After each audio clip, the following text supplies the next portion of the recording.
манай Монгол Улсын их сургуулийн анхны холбооноос соён гэгэрх телевизтэй хамтран зохион байгуулж байгаа лекцийн Алтан сангийн 15 дахь удаагийн лекц болох гэж байгаа. За энэ лекцийг бол манай Монгол Улсын их сургуулийн анхуд багш, за Монгол Улсын шинжлэх ухааны гавьяат зүтгэлтэн доктор профессор Базар Ахчаа багш уншина. За Базар Ахчаа багш бол бас миний номын багш.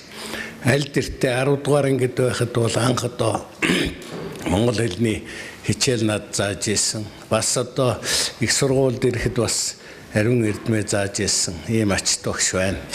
За Базар Ахчаа багшига лекц уншихыг урьж байна. За эрхэм та бүхэнд өнөөдрийн мэнд дэвшүүлье.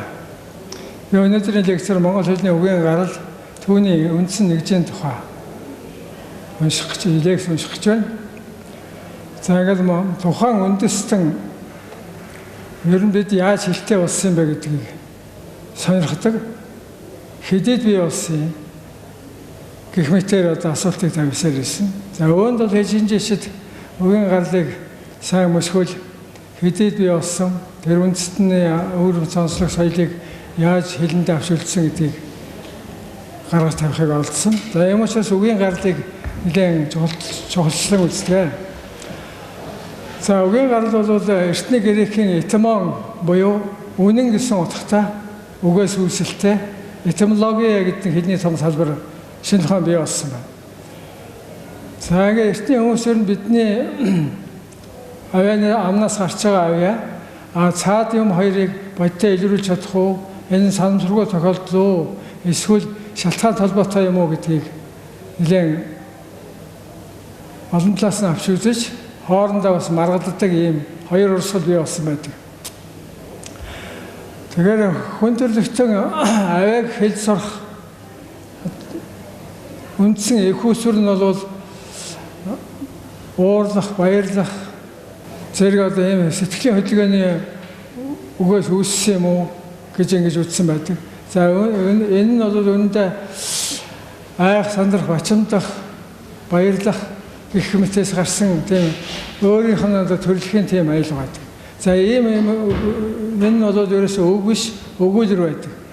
Бүтэц үүнийг бол хэл шинжил бүтэц бус өгүүлэр гэд нэрлэдэг. Заримдаа энийг аялга өгүүлэр гэд нэрлэдэг л да. За ийм учраас монгол хэлний үгийн гарлын талаас сонирхсан хүмүүс бол нэлээд байдаг. За үүнд бол Оросын эрдэмтэн Владимирцов, Америкийн эрдэмтэн Папе, манай эрдэмтдээс Эренчингой 3 дугаар монгол хэлний бичгийн хэлний зөв гэсэн номынхаа 3 дугаарт энэ тухай нэлээд цогц орсон байдаг. Тэгэхээр үгийн гарлыг олж мэдэх нь бол бид нэг үндэстэн муймаа гэдэг одоо нэг гол чухал хэрэглүүр тэрний одоо заагуур болдог. Тийм учраас эрдэмтдүүд бол өөрийнхөө хэлнийхээ үгийн гарлыг хаанаас гаралтай, аль хэлтэй төрлийн гэдгийг ингэж олохыг олон зуун жил одоо судалсаар ирсэн. За монгол хэл бол алтан одоо төрөл хэл багтдаг. Алтан төрөл хэлтэй бол Турк, Монгол, Манж, тэгээд Солонгос, Япон. За сүүлийн үед бол одоо энтхийн урд байдаг энтх улсын тэр хоогийн энтхийн хоогийн урд байдаг дарвид үндэстний хэлийг монгол хэлтэй гаргал гэж ингэж үздэг хандлага байдаг. За үгийн гарлыг судлахдаа бол зарим нь бол хүн төрөлхтний хэлний түгээмэл шинжийн талаас нь үзэж судлахыг бас чухалж үздэг. За монгол хэлний үгийн гарлыг анх судалсан хүн бол Владимирцов монгол хэлний харьцуулсан хэл зүй гэдэг бүтээлдээ урт тос гişгийн талаар нэлээд дурдсан байдаг. Тэр урт тос гişгийнх нь бол урт гişг нь бол дундх гээгүүлэгчээ гээгээд хоёр талын гişг нийлж урт гişг үүссэн гэж үзсэн бол хос гişг нь бол дундх гээгүүлэгчийн ардлын гişг нь И гişгээс илгээд тэгээд дундх Е гээгүүлэгч нь гээгээд энэ хоёр бол гарлаг юм гэж үзсэн байдаг. За ингээд үгийн гарлын талаар сонирхолтой мэдээлэл гэвэл энэ жишээлбэл Эренчингой бол Орос хэлний маасл гэдэг үг бол мазат гэсэн зунгаарлах, оролдох гэсэн утгатай үгнээс үүссэн гэж үзээд монгол хэлний тос гэдэг үг бол тойлзах, толих гэсэн үгнээс үүссэн гэж ингээд тайлбарсан байдаг. За ингээд энэ мэтээр үзэх юм бол монгол хэлний үгийн гарлыг наривчлан дотоод үтсийн талаас судлах юм бол түүнийг үе нэг үг одоо нэг үеэс шүтэн хэд хэдэн үеэс шүтэн. Тэгээд тэр үе болгоно бол утгатай байдгийг гэж үзээд үе утгалбар гэсэн одоо тийм нэгжийг бий болгосон. Тухайн шинж ухааныг авч үзэхдээ бол хамгийн бага одоо гол чухал цөм нэгжийг тогтоогоогээр тэр шинж ухааныг тайлбарлахад бол хэцүү л дээ. Тэрнтэй адилхан хэлний одоо үндсэн нэгжийг бол бид үе утгалбар гэж авч үзсэн. Үе гэдэг нь бол авины тал, утгалбар гэдэг нь тэнд агуулгаж байгаа утгыг хэлдэг. Тийм учраас үе утгалбар буюу нийтийн хэлээр сила семема гэдэг зүйлийг бид 10 хэдэн зүйлээр багтааж үзээд монгол хэлний үгийг бол үеэр нь ингэж утгыг гаргаж тайлбарлаж болох юм. Үе утгалбар нь бол гээгүүлэгч шиг гэсэн хоёр юунаас үтсэн учраас гээгүүлэгчийн эсвэл гээгдэх эсвэл эгшиг нь гээгдэх өөр эгшиг болоо гээгүүлэгчээр сэлгэх юм үзүүлээд. Тийм учраас монгол хэлний үе утгалбарыг бол эгшиг нээлэх салах, гээгүүлэгч нээлэх салах ийм үзэгдлийн үүднээс судлах юм. Өөрөөр хэлбэл эгшгийг бол ихчлэн сэлгэх ёс гэж үздэг. Нэг утгыг нь бол салаалах ёс гэж үздэг. Иймээс эгшиг сэлгэх, утга салаалах хоёр нь бол ерөөс харилцан хамааралтай бие биенээ түшиж тэгээ монгол хэлний үгийг бүтээсэн. За монгол хэл бол Европын хэлнүүтэй адилхан авианы сэлгэх ёс буюу хэл зүйн сэлгэлтээс биш, харин монгол хэлний үе утгалбар сэлгэх нь бол үгийн сангийн нэгжийг бий болгодог. Үүгээр тэр хэл зүйн хийсвэр утгыг илтгэдэг тэр эндикавра хэлнээс бол нэлээд ялгаатай. Тэгээд ч одоо үе утгалбар нь хойно хойноос залгадаг, зарим нь гээгддэг, зарим нь оруулдаг гэх мэтээр ингэж сая монгол хэлний үгийн гарлыг одоо бид тайлбарлаж байна. За ингээ үгийн гарлыг тайлбарлахад бол юуны өмнө үе утгалбар нийлэх гэж авсан. За үе утгалбар гэдэг нь гээгүүлэгч шиг гэсэн үг л дээ. За жишээлбэл гээгүүлэгч шиг хоёр энэ одоо нийлэх зүйлийг авч үзэх юм бол бидний энд 5 гэдэг үг байна. 5 гэдэг нь бол 5 тухайн 5 байж болно. 5 тавлах гэж ярьдаг. Одоо 5 гаргаж зохих гэсэн утгатай. Тэгээ 5 гэдэг нь бол та нь бол тэг авианы утгын талаас үзэх юм бол алслах, хөндлөш алслах гэдэг утгатай. В нь бол хомбих, багтаах гэсэн утгатай байдаг. Тэгээд энэ 5 гэдэг үгийг авч 5 тухах гэсэн үг л дээ. 5 гэдэг нь тэгээ А нь бол ерөөсөө өргөн уудам зааг эзэлсэн гэсэн авианы утгатай. Тэгээ 5 гэхээр энэ хоёр нийлэхээр тавтай тухтай гэсэн утгыг бий болгож байгаа. Тэгээд 5 гэдэг. Хэрвээ 5 гэдгийн тэр хоёр дахь үе утгалбарын А нь бол уугаар сэлгвэл 5 гэдэг тооны нэр үүснэ л дээ. 5 гэдэг тооны нэр нь бол юунаас үүссэн гэхээр одоо амьтны 5 салаа хуруу гэдэг юм уу? Салаавч тэрнээс бий болсон байдаг. Тэгээд тэрнээс ингээд тэр 5 хэсэгтэй байгаа учраас тооны нэр 5 гэдэг үг гэж үүссэн байгаа шүү дээ. Тэгэхээр 5 тухх гэдэг 5 гэдэг тооны нэр 5 болоо гарал нэгтэй юм болох юм аа. За ингэж үгийн гарлыг бол ингэж үе утгалбар нийлэх талаас нь ингэж авч үзсэн. Жишээлбэл энэ 5 гэдгийн одоо баа нь бол гаагаар сэлгэж болно. Тэгэхээр зэрэг нь 5 гэдгийн таах гэдэг үг гарч ирэх юм. Таах гэдэг маань бол тэр уг тухайн юм үзэгдлийг бүхэлд нь одоо тал талаас нь гэдэг юм уу? Тэр талаас нь авч үзэхээр үзэж одоо юмыг тааварладаг, таадаг, таах гэсэн утга ингэж үүссэн. Тийм учраас энэ 5 гэдэгтэйгээ холбоотой болох жишээтэй. За 5 гэдгийг өөр туу гэдэгтэй холбож ингэж үзэх юм бол бат гэдэг үг бат туу гэж бичдэг. Бат гэдэг нь баа гэдэг нь бол одоо тухайн юмны бөөгнөрсөн ийм зүйл. Туу гэдэг нь бол түүнийг тусах гэсэн утгатай ийм хоёр утга. Тэгэхээр бат гэдэг нь бол бөөгнөрч тэгээ бас түүнээр тусах гэдэг утга нийлээд бат. Тусах гэдэг нь бол бат туу нийлээд бат бих гэсэн юм утга гарах жишээтэй. За өөр нэг жишээ авч үзэх юм бол гатал гэдэг үг байна. Гатал гэдгийн гаа нь бол онцгой гэсэн утгатай, туу гэдэг нь бол тууш гэсэн утгатай, ил гэдэг нь бол доошлох, урсах гэсэн утгатай. Тэгэхээр гатал гэдэг маань бол гаа гэдэг нь бол энэ ууг утга нь бол ямар нэг юмыг туулж цаана гарах, наанаас цаашаа нэвт гатлах гэсэн, туулж гарах гэсэн утгатай. Тэгэхээр гатал гэдэг маань бол ингээд гатал. Тэгээд энийг А-гийн эгээр сэлгүй гэтэл гэдэг юм нэг хойдор гарсан. Гэтэл гэдэг нь бол зүгээр хийсвэр утгатай юм. Гэтэлж гарах гэдэг үнэтгэлийн үгэнд оруулдаг. Гатлаг гэдэг нь бол яг бодтой ус гатлах гэдэг юм уу, гол гатлах гэдэг юм уу гэдэг дээр навна. Гэтлэх гэдэг маань бол ямар нэгэн оюуны хувьд бол нэг саад бэрхшээл тохиолдог юм уу, түүнийг гэтлж гарах гэсэн утгатай. Ингээ хоорондоо баг зэрэг ялгаатай ийм утга гардаг. Тэгээ энэ хоёрыг эхний хоёр үеийн тонгорох юм бол туулах гэдэг үг. Туулах гатлах хоёр бол үндсэндээ санааны ямар нэг юм голыг туулж гарлаа, гаталж гарлаа хоёр бол үнэндээ нэг юмны хоёр хууль байгаа. Тэгээ туулах гэдэг үг гарсан баг жишээтэй. За ингээ бат гэдэг үгтэй адилхан үг бол энэ бүтэх гэдэг үг ба.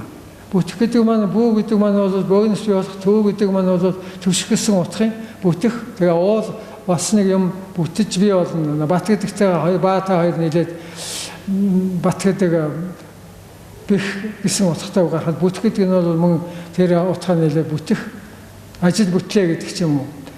Нөгөө бүтүү гэдгийн үгийн эгээс илүү бүтэх гэдэг маань бол амьсгал бүтэх юм уу? Юмар бүтээх гэдэг үг гарна. За энэ хоёр бол ялгүй утгын ялгаатай. Нэг нь бол ямар нэгэн бүрхэ бүтээх, нөгөөх нь бол хоёр юм нийлэх. За энэс үнсэд үгийн ийгээр ихний үеийн ийгээс хэлэх юм бол битүү гэсэн үг өрсөн. За бит гэж байхгүй. Тэгээ битүү гэдэг маань мөн л бүрхсэн бүтээсэн гэсэн утгатай. Ингэж тайлбарладаг энийг үе утгалбар нийлэх ёс гэж ингэж ерөнхийдний үгийг ингээд тайлбарлаж болох юм аа. За үе утгалбар ганцчих гэж байгаа. Нэг үе утгалбараас бүтсэн үгүүд бол байна л да. Жишээлбэл өөр Ахмад хүний хүнддэг таа гэдэг үг байна. Энийг бол таа гэж богиноор чинь бид дуудахтаа бол уртаар дууддаг ийм учиртай. Таа гэдэг маань бол өөрөөс нь нэлээ хол байгаа гэсэн утгаар насаараа хол ахиу байгаа гэсэн утга зааж байгаа учраас юмнаас тасарч холдох гэсэн утга. Тийм утгатай. Тэгээд энийг таа гэж нэлэх болсон. За мөн баа би гэж байна. Би гэдэг нь бол ганц тоог заасан, и орсон учраас ганц тоог зааж байгаа. А орсон учраас баа гэд баа бүрэн гэж нэрлэдэг одоо бид гэсэн утгатай. Энэ нь бол одоо дурсгалын зүйлүүд байхаас биш амьд ярианы хэлэнд бол баа гэж гарахгүй байна. Харин энэ бол баа гэдэг нөгөө нэг салаа утга нь бол өөр ямар нэг альва гэдэг юм уу? Альва гэдэг үгэнд орж байгаа тэр баа нь бол одоо бүхэл гэсэн утгатай. Мөн баа бүрэн гэж хэрэгэлдэг. Тэрнтэй орж байгаа юм үг юм аа. Ямар баач гэдэг юм уу? Энд орж байгаа ерөнхийдөө утгатай болчихж байгаа. За жишээлбэл чи гэж байна. Чи гэдэг нь бол түрүүчийн тэр ярьдаг та гэдгээс игийн нугарал гэж нэрлэдэг. Энэ аатас илгээд чи. Игийн өмнөөр суучид тэ нь бол чи болж хөрдөг. Тэгээд чи гэсэн. За энэ бол хүн төсөн утгатай биш. Нэг үеийн хүмүүс би энэ чи гэж нэрлэдэг. Ийм нэг утга салаалжээ. За мөн за гэдэг үг байна. За гэдэг нь бол зөвшөөрөх утгатай. Зэ гэдэг нь бол мөн зөвшөөрөх утгатай. Зэ би энэ ерөөлийг хэлье гэдэг нь одоо за би хэлье гэсэн утгатай. Тэгээ энэ зэгээр нэрлсэн энэ жах хүндэтгэлийн шинжтэй. За гэдэг нь бол харааранд хэрэгэлдэг зөвшөөрөх утгатай. Нөгөөх нь бол хүндэтгэлийн утгаараа ерөөл туул хэлэхэд бол зэ гэж урд нь ордог. Мөн үгийн сүлд зэ гэж байз гэдэг үгэндээ байзэ гэсэн байзаа гэсэн үг нь байз гэдэг дээр ордог ийм бүтээвэр болж хөрсөн. Заримдаа өгүүлбэр болдог ийм шинжтэй. За ч ла хоёр бол нэг нь ч нь бол зэрэгцүүлэн онцлог утгатай бас нэг бүтээвэр. Ла гэдэг нь бол онцлон ялгсан утгатай. Ийм явж болно гэхэд бол ч гэдэг нь зэрэгцүүлэн онцлсон. Явж л байна гэвэл одоо ла нь бол түүнээс онцлон ялгсан. Бусдаас онцлон ялгсан утгатай байх шишээ.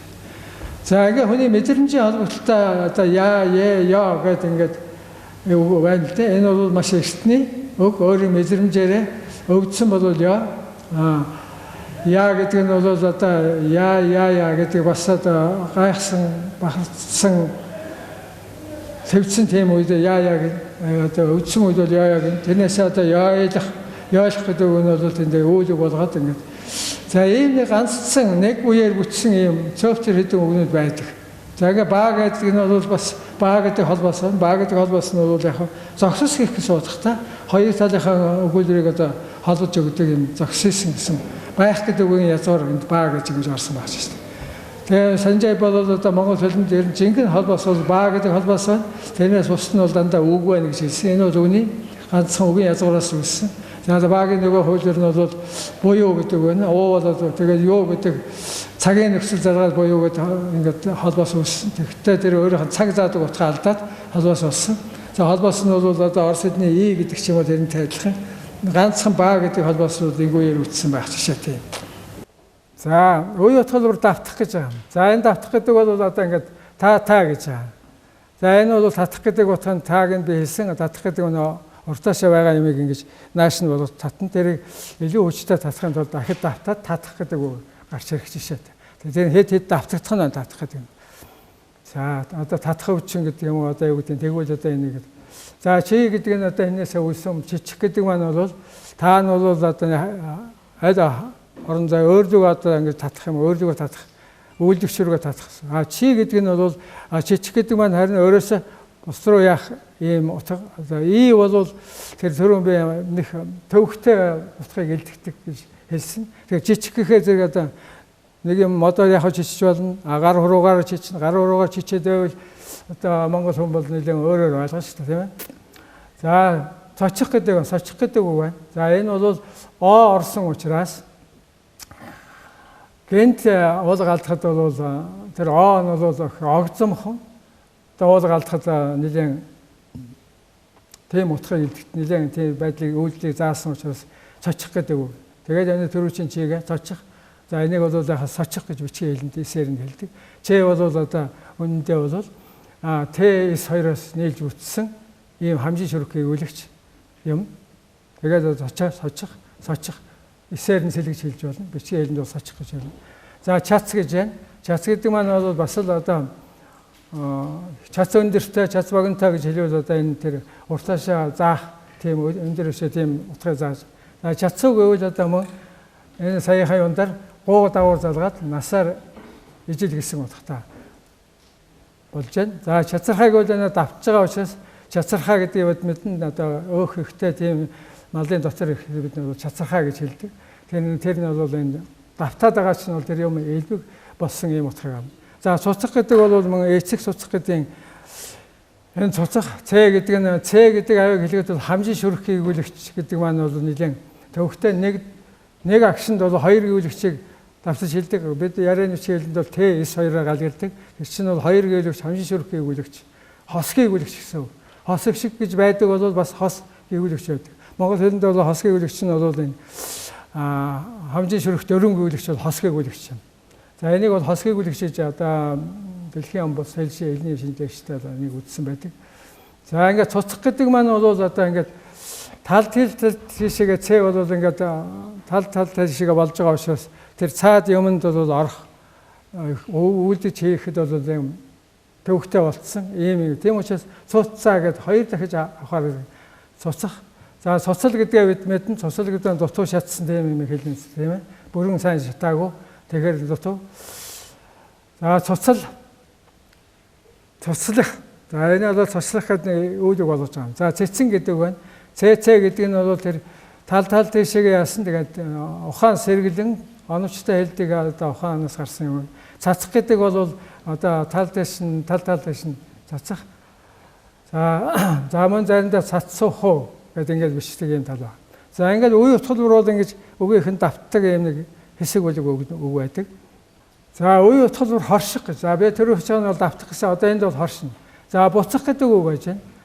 За буцах гэдэг нь буу гэдэг нь бол одоо буу бэ гэдэг нь бол ямар нэгэн тийм юмыг хамжих барих тийм бүхэл гэсэн утгыг илтгэдэг ийм зүйл юм. Ц нь бол тал тийшээ цацрах гэсэн утгатай. Тэгэхээр буу гэдэг нь бол нэг юм бултаа гэсэн утгатай. Тэгсэн цаа гэдгийн дээр нэмэхээр зэрэг буцах. Түүнийг эргүүлээд энэ буцах тал тийшээ болохоо зэрэг тийм болдог. За буцал гэдэг үг авахад бол мөн ийм утгатай. Бяц гэдэг үг гэдэг нь ойлгож байгаа. Мацах гэдэг үг бол масах гэдэг юм маань бол мааж гэсэн утгатай. Малтах гэдэг үг язгуур. Тэгээд цуу гэдгийг авахад зэрэг мацах гэхээр зэрэг хамаархан явчихгүй. Тэгээд эсэд цуцсан гэсэн үг одоо энэ. Ц бол дандаа тийм тал тийшээ явуулахыг заадаг учраас уг үйлдлийн чиглэлийг бууруулсан тийм утгатай. Тийм учраас эцэг цуцах гэдэг ингээд гаргаж байгаа. За энэ мэтэр ингээд ноцох гэдэг ба ноцох гэдэг үг бол одоо нэг нь бол одоо нохоо ноцох гэж. За тэгээд энэ дээр бол нохоо ноцох гэхээр зэрэг тэр Ц бол бас л энэ эрх утгыг зааж байгаа тал талаас нохоо ингээд одоо ноцныг бол одоо бид ойлгож байгаа шүү дээ. Урж таслана гэсэн утгатай тийм юм байна. За нүцгэн гэхээр тэр нийцүүгүн гэдэг нь одоо нийцгүн гэдэг нь цэ бол одоо бас бүх зүйлээ яасан. Ховцооноор тайсан гэсэн утгатай.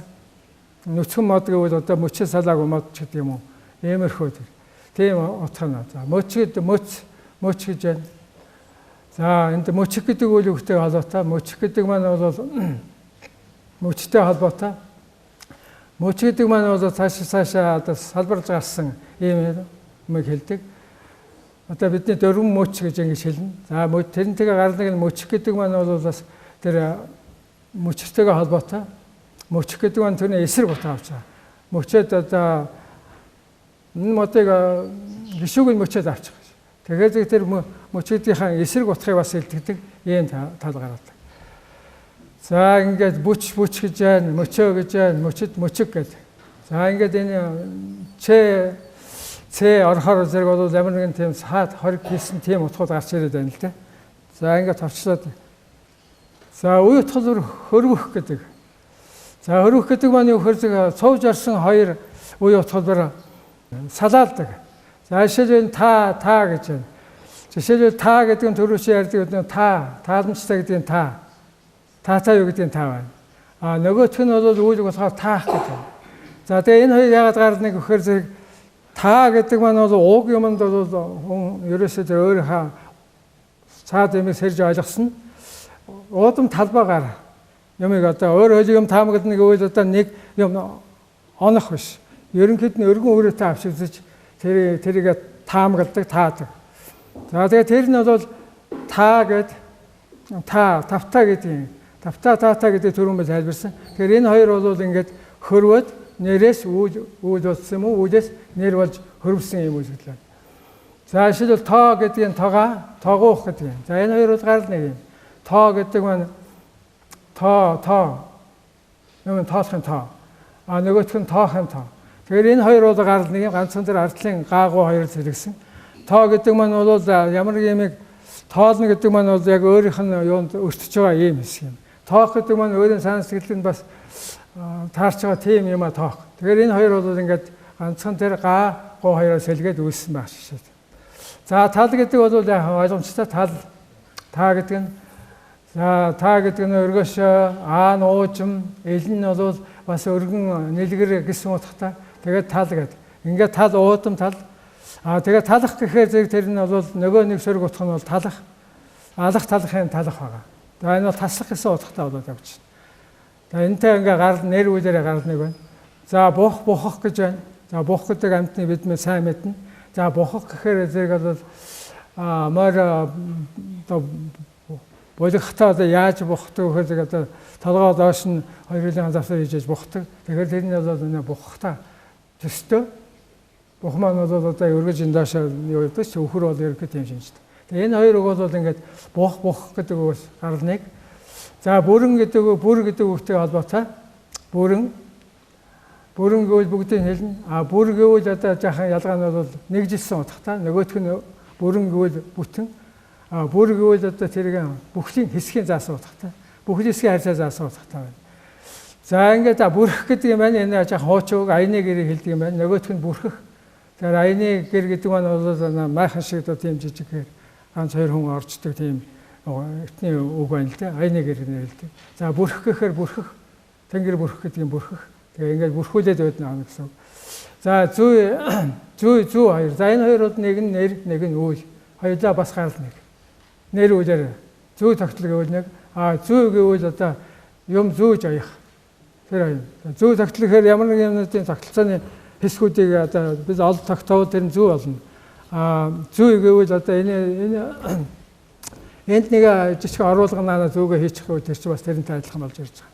За нэр хоёр. За нэрх гэдэг нь бол нэр гэдэг хүний нэр юм уу ямар нэг юмд өгсөн нэр байна.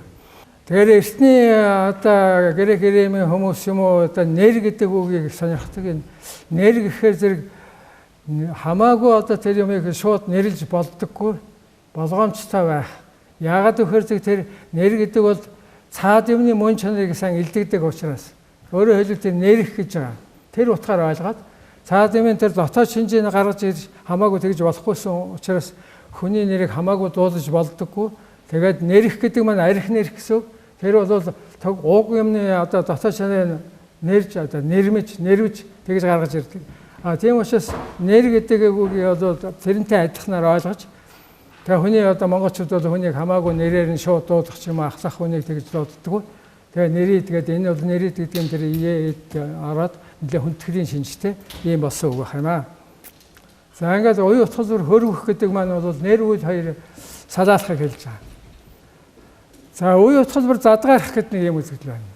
Энэ одоо монгол хэлнэд үгийн гарлыг тайлбарлахад байж байгаа ерөнхий одоо зөв тогтлын дөрмүүд гэдэг юм уу? Тийм ёс ч гэдэг юм уу ийм зүйл байна. Уян утгал задгаарна гэдэг маань үгийн эхнийг ээгүүлэгч гээгддэг. Өөрөөр хэлбэл тайлбарчигт бол ихшээр ихэлсэн үгүүд бол одоо монгол хэлний үднээс юм уу бидний одоо үзэж байгаагаар бол цөм ямар нэгэн гээгүүлэгч байсан гэж үздэг.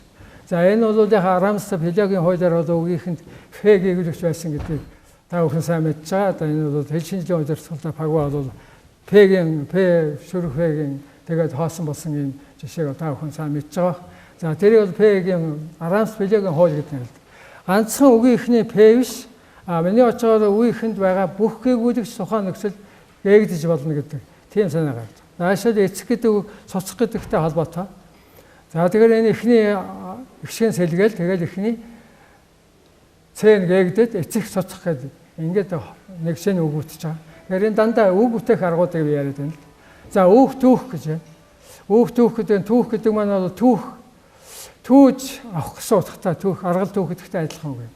Тэгээ хүн төрлөختний түүхийг гаргана гэдэг юм уу, Монгол улсын түүхийг гаргана гэвэл тэр гол онцлог тийм зүйлүүдийн түүж авч түүхээ бичдэг. Тэрнээс биш одоо дансахаараар ингэж бичдгийг түүх гэж нэрлэдэг гэдэг түүхчтэй гэж утсан байдаг. Тийм учраас энэ өөх түүх гэдгийн тэр эхний тэн гээгдээд өөх түүх гэж. За ингээд за бүх гэдэг үг байна. Бүх гэдэг үг бол үгээр сэлгээ тэгээд бөхөх гэдэг үгний язгууралтай бөхүү гэдэг. За бүх гэдэг үйл үгээр навсан ардаа зураас таа уушаас. Тэгээд эхний юу нэгдээд өн үгээр нэлгээд бөхөх үхэх гэдэг үгтэй холбоотой. Үхэх гэдэг маань бол тэр бөхөх гэсэн утгатай. Өөрөөр хэлбэл басаа байж биш. Одоо үхэх гэдэг маань бид мэдээж бөхөө. За тэгээ бөхөх гэдэг нь эмээр сэлгээд мөхөх гэдэг үг үүсэн. Мөхөх эмээр сэлгээд ийм утгатай үг. Тэгээ үхэх гэдэг үг бол ингэж үүссэн үг байна. За арах баарах гэдэг үг байна. Тэгээ үг ихний бэн гээгдээд арах баарах гэдэг нь бөөгийн гэсэн. Арах гэдэг нь одоо арц гэдэг юм. Ааруул гэдгийн явж байгаа юм. Аар гэдэг нь. За цааш нь одоо за идэх гэдэг үг байна. За идэх гэдэг үг бол би хядах гэдэг үгийнхэндээ хээдэг. Хядах гэж. Тэгэхээр бид бол юм идэх гэдэг бол шүдээрэл тас идэж иддэг. Тийм учраас идэх гэдэг бол хядах гэдэг ихний хэн гээгдээд энэ дэн одоо уугаар сэлгээл, үүгээр сэлгээд, уугаар сэлгээд хядах гэдэг үгтэй холбоотой. За энэ удам гэдэг үг байна. Удам гэдэг бол хот гэдэг үгнээс үүссэн. Хот гэдэг үг байна. За ходох гэдэг үг байна. За ходох гэвэл одоо түрүүчийн тэр хядах гэдэгтэй гаралны болоод явчихна. За нөгөө нэг утгаараа удам гэдэг нь бол ходолдох, ход гэдэг үгтэй ходолдох гэдэг. За ходолдно гэдэг маань бол за ер нь нэлээд эртний л үед байх одоо бэр болгож өгөхийг л ходолдох гэх. Ход гэд нэрлэдэг. Тэр нь бол үнэндээ бол ходолдох. Дээр үедээ бол ер нь ходолдог байсан юм шиг байна л да. Одоо охиноч ходолдог юм уу яа тийм байсан байна тийм. Тэрнээ түүхийгээр нь хэлнээс нь ингээд цааш нь яг бодвол уурс гарвал ингэж гарах. Тэгээ ходолдох гэдэг үг ингэж гарч ирсэн. За үзүүр хязгаар гэдэг бол ойлгомжтой. Энэ бол хэн гээгдээ үзүүр хязгаар гэхээр утга нь ойлгож байгаа. За язгуур гэдэг нь бас энэтэй ойлгож байгаа. Үзүүр гэдэгтэйгээ аагаар сэлгээ язгуур. За тэгээ хазаар гэдэг үг байна. Өхөн ихэндээ хазаар. Хазаар гэдэг маань бол тэр цаад уг язаараар юм уу одоо хазаар морь хазаарлах гэдэг утга. Амын одоо хазаар хамжиж одоо хазаар гэдэг ойлгож байгаа тийм үү? Тасаж хаашин залж болгодог юмтай холбоотой юм шиг. Тэгээ хазах гэдэг үгтэй холбоотой.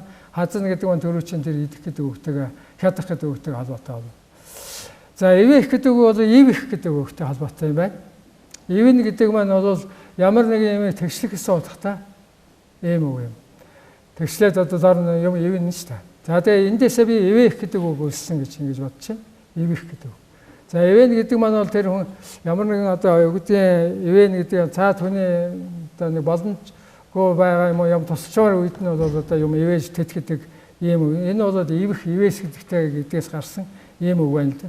Тэгээ ивэх гэдэг маань бол үүндээ шивэх гэдэг үгтэй холбоотой. Тэр ямар нэг юм даавар нь одоо ингэж шивээд ишнэ гээгдээд ивэх гэдэг үг гарч ирсэн байна. За алах талах гэдэг бол энэ ойлгомжтой. Талах гэдэг маань одоо талах гэдэг ойлгож байгаа шүү. Алах талах гэдэг. Жишээлбэл ойн гэдэг тэр дөрөв ойн гэдэг маань ямар нэгэн хөтлийг хэлдэг. Тэгээ энэ бол онох гэдэг үг. Онох гэдэг нь хонох гэдэг үг. Хонох гэдэг маань бол одоо хүн одоо хээр явдаг юм уу ямар нэг газар очиод тогтоо газар одоо тогтож хондог. Тэр нь бол онох гэсэн үг. Онж одоо энд л онж бууя гэдэг ч юм уу. Тэгээ тэрнээсээ сүүлчийн уун ийгэр ойн гэдэг маань ямар нэгэн хоёр уулзуурын жижигхэн тийм сэтэрхийг бол ойн гэж нэрлэгчтэй болсон байна. За анир танир гэдэг хоршоо үг байгаа. Энэ анир гэдэг маань аваа гэдэг үгтэй холбоотой. Сэлгсээр гад юм болсон. Танир.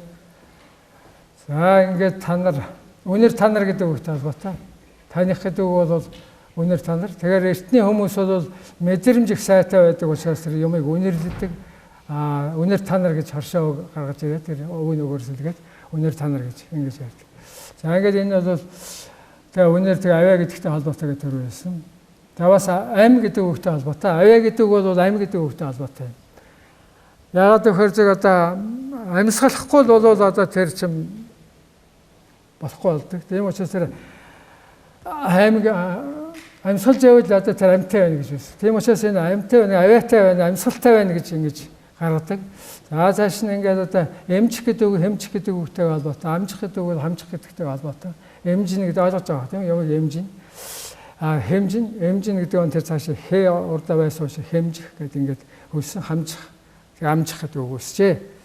За ингээд уян утгал задгарах гэдэг үгийн эхний гээгүүлэгч нь гээгдэх хэвээ одоо ингэж хэлсэн юм аа. За уян утгал задрах гэж байгаа. За уян утгал гэдэг тухайн гээгүүлэгч хишгээс бүтсэн үе нь бол ишгэ гэдгийг уян задрах гэж нэрлэж байгаа. За хадах гэдэг үг байна. Хадах. За энэ бол хадаас хадах байж болно, дуун хадах байж болно.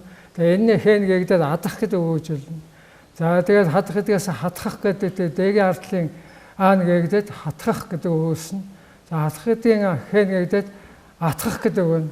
Атгах гэдэг үг маань үүндээ бол хатгах гэдэг үгтэй холбоотой. Тэгээ гартаа атгах. Тэгээд атгах. За одоо гартаа атгсан юм чинь бол за одоо гартаа атгсан юм уу одоо яг гартаа бодтоо атгсан. Ер нь энэ хүн атгачээ гэж. За эхнэр нь доржиг атгацсан байна гэх юм бол одоо тэр чинь бүх талаар нь барь яачжээ гэсэн үг. Муу утга гарч ирнэ. Тэгээ атгах санаатай гэдэг үг ингээ энэ дээр ингээд гээ дагавар залгаад гарч ирсэн. За ингээд хот гэдгээс хутгах, утгах гэдэг эхний хэн гэдэг хутгах бол ойлгомжтой. За учрах гэдэг бол учир гэдэгтэй холбоотой. Ямар нэгэн учир холбогдлыг бол хоёр юм хоорондоо учрахыг хэлж. Хоёр юм хоорондоо учирчд одоо тэндээс бүх үйл хөдлөг янз бүрийн гарч ирнэ гэсэн. Тэгээд тэрийг нэршүүлээд учир юмнаа учир хандлага гэсэн ийм маягаар гаргажээ. За шав гэдэг үг дээр бол үүдээ шавхай гэдэг үг мэддэг. Шива гэсэн үг төрөж шивх гэдэг үгтэй гаралтай. Тэгээд энэ дээр бол хай дагвар залхаас шавхай гэдэг вэгийн ардлын аан гээгдээд тэр үе утгал ардлага гişиг гэгээд шавхай гэдэг үг үүссэн байх шүү дээ. Тэр шавхай гэдэг. За энэ гуулаа гэдэг нь гуулаа энэ дагварын тухай ярьсан байна. Тэр гуулаа гэдэг нь багчуул гэвэл ишиггүй, хоёулаа гэвэл аатай бичдэг. Энэ хоёр уугандаа гарал нэг ишгээрэл ялгарч байгаа юм зүйлээ. За үе утгал бүр тонгорох гэж байна. За ингээд Монгол үг бүтээдэг аргуудыг яриад байгаа шүү дээ. Монгол хүн яаж үгөө бүтээсэн. Гадна гэдэг үгийн гадна. За гадна гэдгийг одоо ойлгож байгаа ямар нэгэн гадна тал гэсэн үг. За тэр гадаа хоёрын одоо хооронд нь байрын сэлэх бол дагах гэдэг болчих. Гадна талд нь байгаа юм бол тэгээ дагах гэдэг үйл өгөөсөд. Энэ хоёр ингээ гадна дагна. Тэгээ хөгтөө явал одоо дагуулад явна гэсэн утгатай. Гадна талд нь хажууд нь байна гэсэн утгатай. За нөхөр гэдэг үг байна. За нөхөр гэдэг үг бол одоо биенээ нөхөх нэгнийхэн дутсан юм нөхөх гэсэн утгаар нөхөж ойлгох нөхөх гэдэг утгаар үүссэн нөхөр гэдэг үг байна. За гэтэл энэ юуг нь одоо эхний хоёрын тонгорож хэлэх юм бол хөнөөх гэдэг үг гарч ирнэ. Тэгээ нөхөр гэдгийн цаана бол хөнөөх юуг нь солихоор хөнөөх гэдэг үг гарч ирнэ. За тэгээ нөхөрлж байгаа хөнөөх юм уу янз бүрийн одоо бидний амьдрал янз бүрийн байдаг л дээ. Тийм ээ. тэр утгаар ойлгол. Хоёр гүрэн байжсаа дайтад би надад дундагч юм уу та хүндрэлтний ааш харансан бол нөхөрлсөн бас биенээ хүнэдэг гэсэн. Энэ цаана бол тийм утга байж байгаа. За хуцах гэдэг байна. Хуцах гэдэг тэр хоёрын цаа бас сэлгүүлж тонгоргож хэлэх юм бол цухалдах гэдэг. Цухалдах. За нохоо хуцлааг бол нохоо үнэндээ уурдаж цухалдаж байгаа гэсэн утгаар тайлбарж байна. За энэ цухалдах гэдэг бол маань цухах гэдэг үгтэй холбоотой. Наа цухалдах гэдэг нь цухах юм одоо хэлж чадахгүй цухалдах. За шавах гэдэг нь энэ баших гэдэг үгтэй холбоотой. Хаших гэдэг нь шахах гэдэг үгтэй холбоотой. Хошин гэдэг үг нь бол шог гэдэг үгтэй холбоотой. Хэн гээ болоо тэгээд шог гэдэг дээр гаргаж ирсэн. Хошуу гэдэг бол шухах гэдэг үгтэй холбоотой. Ямар амтны хошуу, ямар нэгэн уулын хошуу ч юм уу уршаа намсаж нарийсч урт болсон юм. За ингээд сарвах гэдэг үгийн одоо тэр хоёр байрын сэлгээд сарвах гэдгийг барсах гэдэг ингээд хоёр байрын сэлгээд сарвах барсах хоёр нэг гаралтай байна. Цэлмих, мэлцих хоёр бол гар нэгтэй байна. Эхний хоёрын сэлгээд байгаа шүү дээ. Дундах гэвлэгчд аваад. За мэлтах гэдэг нь бол талмих гэдэг, талмаарах гэдэгтэй холбоотой. Сармах гэдэг нь марсах гэдэгтэй холбоотой. За тэрх гэдэг үг байна. Тэрх гэдэг байна. Одоо хон тээрлээ гэж ярьдаг. Халуун тээрлээ. Тэр нь бол одоо эрен ууршаа ороод тэрг гэдэг үг. Тэрг гэдэг нь дугуйрах гэсэн утгатай. Тэр мал тэрнийг бол одоо дараа эргээ тээрэд байдгийг хэлж байгаа. Тэрнтэй гарна юм байна гэж ингэж үзэж байгаа. За энэ үе утгалбар тонгорох гэдэг юм. За үе утгалбар нийлэх гэдэг үг байна. За энэ дээр заашил хоол гэдэг үгийг авсан юм байна. Хоол гэдэг нь хоогуулаа гэсэн юм үг. За энэ дээр тэгээд хоол цааш нь оруулдаг гэдэг юм уу, хоол иддэг гэдэг юм уу. Тэр ихтэй хоолоо гэдэг. Ганцхан тэр ардталт нь и төр залгаад хоолоо. Тэгэхээр хоолоо хоёр бол гарал нэг байна. За хоосон гэдэг нь хогуулсан гэж. За энэ бол хооронд хоёр гэдэг байна. Хоосон гэдэг.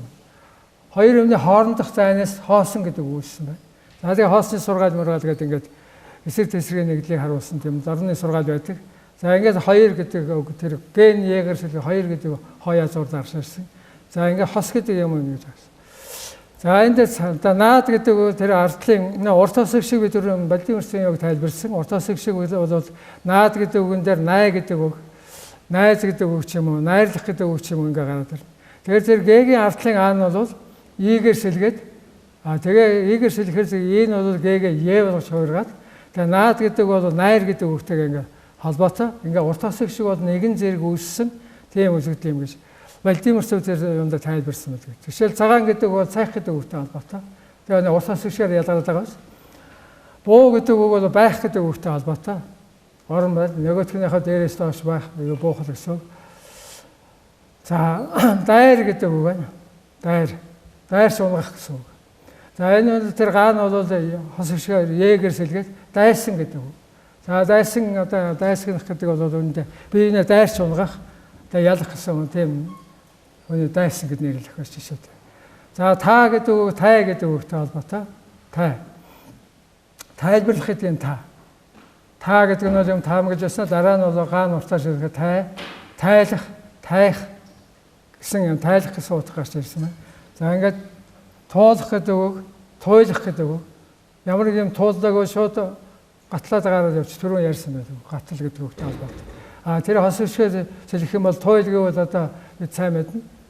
Эмээлээ туйллаа гэвэл одоо тэмээ туйллаа гэвэл бид их сайн мэднэ. Тэгэхээр тэр хос шиг урт шиг нь шууд үйлдэлүүдийг заадаг бол хос шиг нь бол нэг е орж байгаа учраас тэр нэлээд тууш биш тийм одоо үг зааж байгаа юм да. Туйлах гэдэг юм. Тэмээ туйлах, морь туйлах одоо нэлээд тууш дахиад явчихгүй эмээлээ хэмхлээд ингээд явдаг шүү. Тэгэхээр тэнд бол хос шиг энд их хэрэгтэй байна.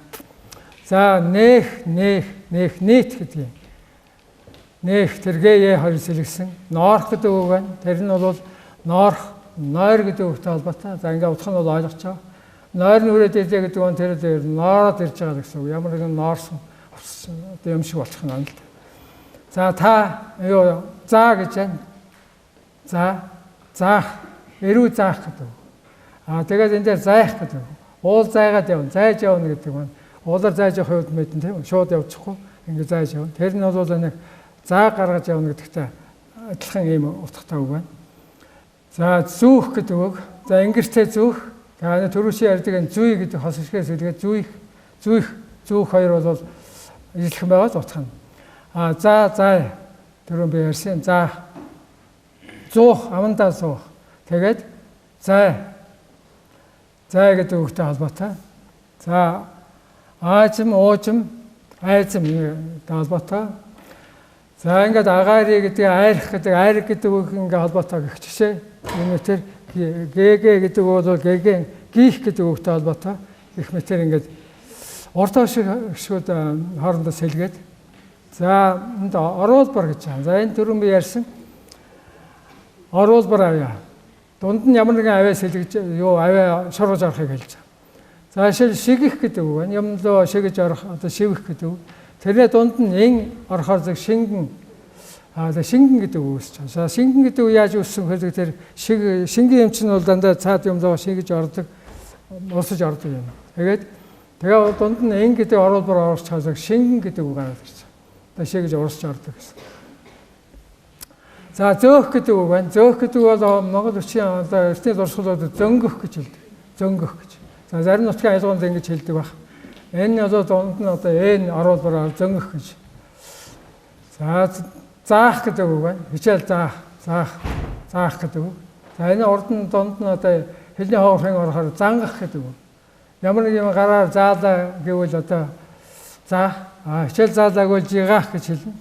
За тэгээд энэ дээр заах гэдэг хуруугаараа заахтар эн орохоор зангах гэдэг утга нь ойролцоолж байгаа. Зангах гэдэг нь гараар зангана гэсэн утгатай. За хөөх гэдэг үг байна. Ямар нэг юм хөөж хөвсөх гэсэн утгатай. Тэрний дунд нь эн орвол хөнгөрөх гэдэг үг. Хөөсөн юм чинь бол хөөс гэдэгтэй холбоотой хөөс хөнгөн байж таарна. Тийм үү? Дугуй гэдэг дээр эн оруулаад дунгуй гэдэг үг ярьдаг. Дунгуй. Ингээд энэ бол сайн мэдж байгаа. Их гэдэг үг байна. Энэ энг гэдэг бол ихтэй холбоотой. Энг их гэж ямар нэгэн эхлэл болно гэсэн утгатай. Эхлэл нь үргэлжлэх юм бол энг болох жишээтэй. За энэ аанс хэлгээд ах гэдэг ах их хоёр бол гарна нэг тэн дээр юм эн ороход ах гэдэг бол анх гэсэн утгатай. Ах гэдэг утгатай. За хөдөх гэдэг байна. Хөдөх гэдэг дээр тэнд хөдөх гэдэг нь ямар нэг юм цааш нь хөдөх гэдэг нь уул нь гацаа гарах. Хөдөө гэдэг бол хөдөх гэсэн үг л дээ. Хөдөө гацаа гэсэн үг. Тэрний завсар нь хөдөө гэдгийн завсар нь эн орохоор зэрэг хөндөх гэдэг үг гарч ирж байгаа юм. За хаан хаг хоёр бол энэ ойлгомжтой. Га орол одоо их хаан, га нь хасагдвал баг хаан ханлигод гэдэг.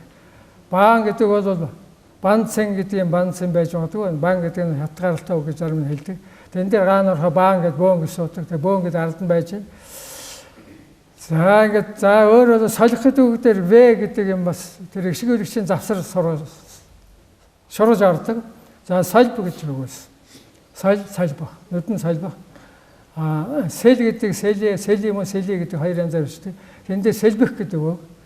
За чараах гэдэг үгэн дээр эм орох юм бол чармаах гэж үг гарч ирнэ.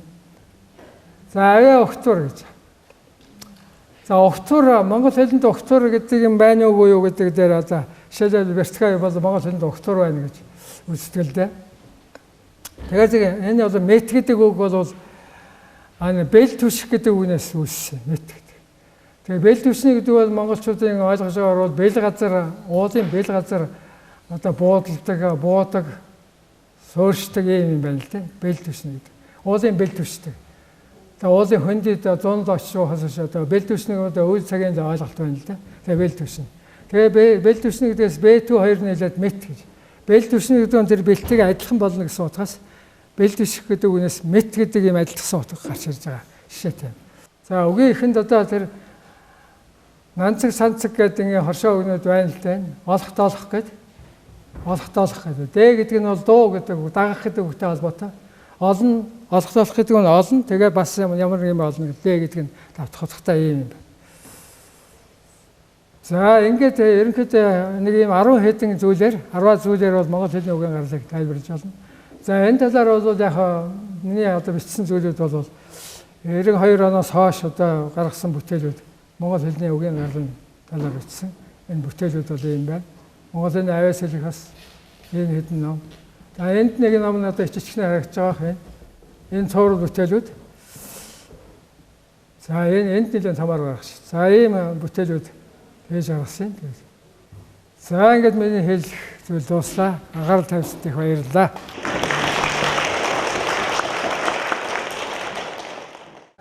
Энэ сүүлийн үед энэ монгол хэлний дүрмд их өөрчлөлт орж байна. Тухайлбал одоо бид нар чинь бүжин гэж бичдэг байсан бол одоо бужин гэж бичих гэдэг энэ одоо үгийн агуулга нь яагаад ингэж өөрчлөгдөд байна гэж. Тэгэхээр 86 онд гаргасан Дамжин Сүрэнгаан шүгчийн дүрмээ нэг боловсруулж гаргасан л да. Яг тэрийг баримталж байгаа. Тэн дээр бужин гэж байгаа. Бужин туулаа. Үүгээр бол бүжиг гэдэгтэй адилхан болох учраас бужин гэвэл одоо тэр бужин туулааныхаа тэр байдалтай таарах юм. Тэгж бодоод Дамжин Сүрэнгаан яасан. Ер нь одоо бидний өөрчлөөгүй. Сүүлдний гаргасантай хэлний зөвлөлийн биднээс Дамжин Сүрэнгаан дүрмийг ерөөсөө өөрчлөөгүй тэр чигээр нь хэвж гаргасан. Тэгэхээр тэрийг л одоо өөрчилсөн барьсан гэж улсууд тэгж андуураад байдаг. Тэгэхээр 86 оны тэр жижигхэн шар хавцтай ч юм уу хөх хавцтай ном байна.